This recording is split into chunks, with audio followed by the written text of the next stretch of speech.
Olá, estamos em mais um podcast do Imagem e Credibilidade. Podcast com F de fato do dia e fast de rápido, mas sem perder a profundidade da análise, levando até você a principal notícia deste dia. Uma quinta-feira em Brasília, onde o assunto continua a ser as relações do presidente da República, relações que fizeram do presidente Jair Bolsonaro o Jairzinho, paz e amor. Eu, Alexandre Jardim, com os meus colegas, parceiros e jornalistas, Rodolfo Lago e Estevão Damasio. Vamos hoje nos aprofundar mais um pouco neste tema. Rodolfo, você que está aí com os olhos atentos sobre essas mudanças perceptíveis do presidente da República, Jair Bolsonaro, nos últimos dias, parece que uma outra mudança, essa fez ele mudar porque veio de fora. Conta um pouquinho melhor essa história para a gente, Rodolfo. Então, Alexandre, tudo bem? Estevão, nossos amigos, né? Muito obrigado sempre pela audiência de vocês. O presidente não teve uma conversa ontem com o ministro do Supremo, Gilmar Mendes.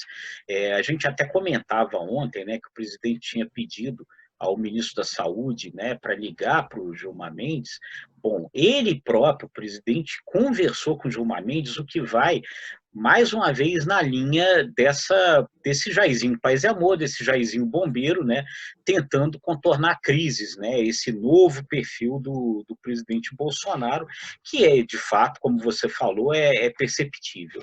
Mas aconteceu nessa conversa, hoje a Folha de São Paulo, que publica essa reportagem, aconteceu nessa conversa uma coisa que é importante a gente acompanhar e ver os desdobramentos, porque o Gilmar Mendes, na conversa com o presidente, disse a ele que ele deveria prestar atenção para os riscos dessa história da condução do Brasil com relação à pandemia do novo coronavírus. O presidente Bolsonaro, em consequência dessa condução, acabar vindo a ser condenado por um tribunal internacional, o que é muito grave, né? Então, a gente já falava aqui que essas mudanças de postura do presidente Bolsonaro, elas vinham acontecendo em decorrência de problemas, né, internos, né? O inquérito das fake news, o inquérito de atentados contra a democracia, a prisão do Fabrício Queiroz, né? Todas essas questões levando o presidente a verificar que ele precisava dar uma recuada, né, naquele tom bélico dele, né? Agora, a gente começa a falar de possíveis consequências internacionais também.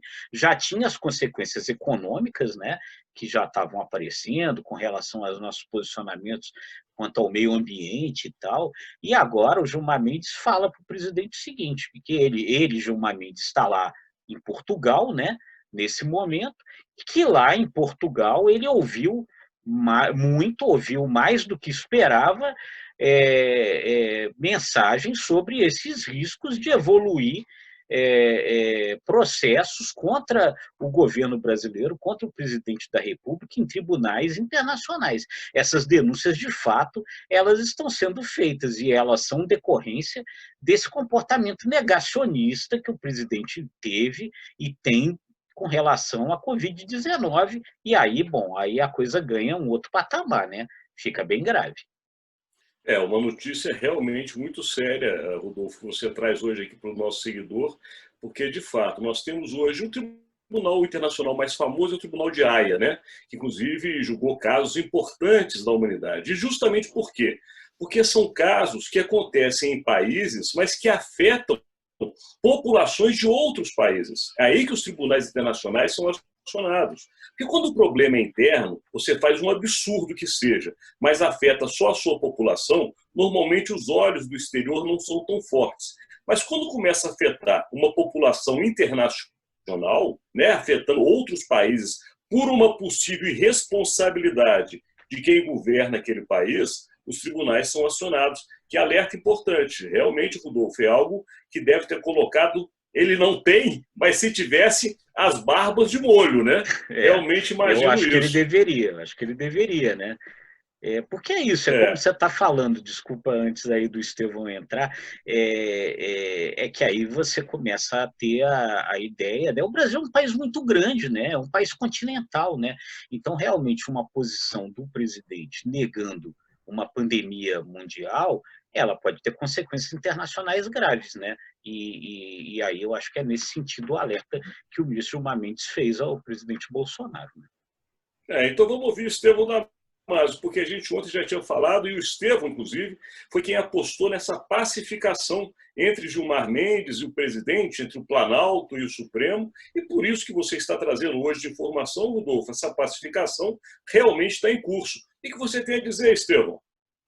Eu acho que é uma ameaça importante, embora Jair Bolsonaro não esteja sozinho nesta posição que, infelizmente, até aqui ele adotou de descrédito em relação ao poder da doença, ao poder da Covid-19 e principalmente a omissão, né? Eu acho que a omissão é o principal vetor para embasar qualquer ação no Tribunal Internacional contra ele, contra o presidente dos Estados Unidos, contra presidentes de ex-repúblicas soviéticas que adotaram a mesma postura. E por que não, embora seja um caso diferente, os representantes da Suécia, que no primeiro momento apostaram no que chamavam de imunidade de rebanho, não deu certo, muitos idosos suecos morreram, mas aí o chefe de Estado sueco reconheceu o erro, pediu desculpas. É bem diferente da postura adotada por Jair Bolsonaro. De qualquer forma, é uma ameaça que tende a acelerar essa mudança de postura do presidente brasileiro num tom mais pacificador. Porém, ele só vai resgatar, se é que seja possível isso, um determinado prestígio e respeitabilidade no que diz respeito à pandemia, se houver a mudança no Ministério da Saúde. E aí que está o nó da questão. O atual ministro, né, Rodolfo, ele já deu mostras de que já quer sair. Ele não quer ir para a reserva, quer continuar na ativa, mas já cansou, desgaste, ele não quer mais permanecer no Ministério da Saúde. Acha que está chegando ao plano que ele se propôs a concretizar. Já fez o papel dele. Porém, e eu lanço a pergunta agora para o nosso debate aqui, quem hoje, em sã consciência, um médico sério, vai querer justamente apostar no Ministério da Saúde? Colocar a carreira em jogo, abrir mão, muitas vezes, de critérios técnicos em detrimento de posições ideológicas. Eu acho que o presidente Jair Bolsonaro vai ter muita dificuldade para encontrar alguém que cumpra esse papel. Pode ter a dificuldade, mas é fundamental, né, Estevam? Nós todos, como brasileiros, Fundamental. precisamos de um homem que esteja ali, um homem ou uma mulher, não sou machista, pelo Claro, contrário, claro. uma pessoa, um brasileiro ou uma brasileira que está realmente comprometido com a questão da saúde. Agora, o que você alertou é muito importante, não pode novamente se contaminar uma questão tão importante como a saúde com discursos ideológicos. Mas parece que, Rodolfo, também você está a par dessas trocas. Parece que o ministro, que hoje ainda é interino, já deixou claro que ele quer voltar para a sua carreira militar. Esse prazo, Rodolfo, tem algum momento, alguma data pensada?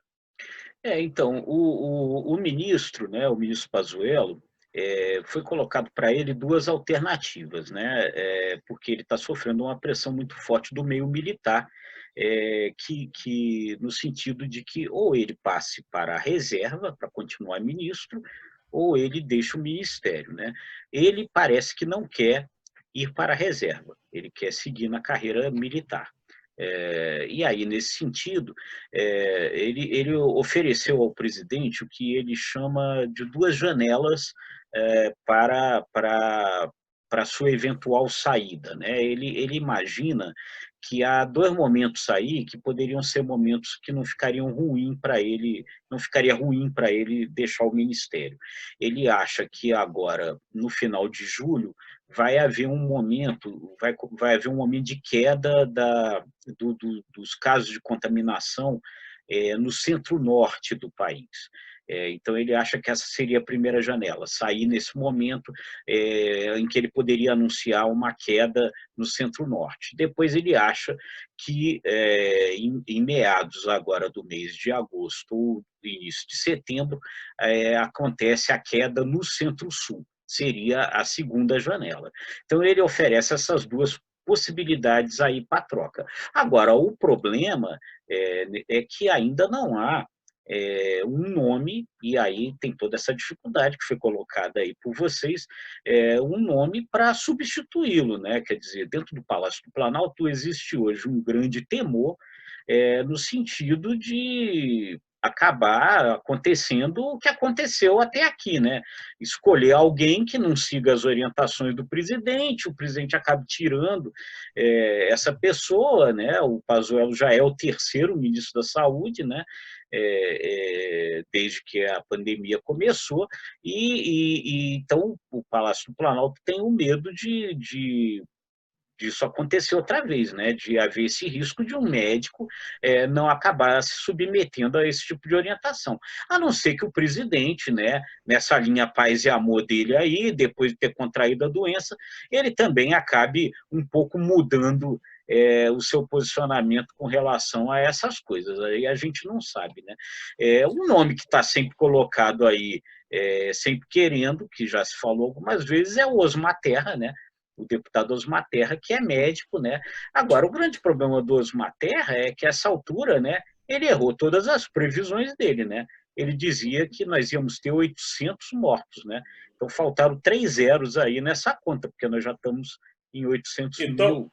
Então, segura, porque o Pôr de Festa está chegando ao final, já estamos aí com o nosso tempo, mas uma certeza mortos aqui não, nós desculpa, temos. fazendo uma correção. Casos, né? Casos, bem corrigido, bem corrigido. Bem corrigido. Mas, de qualquer maneira, uma certeza... Temos algo em torno de 75 mil mortos. Né?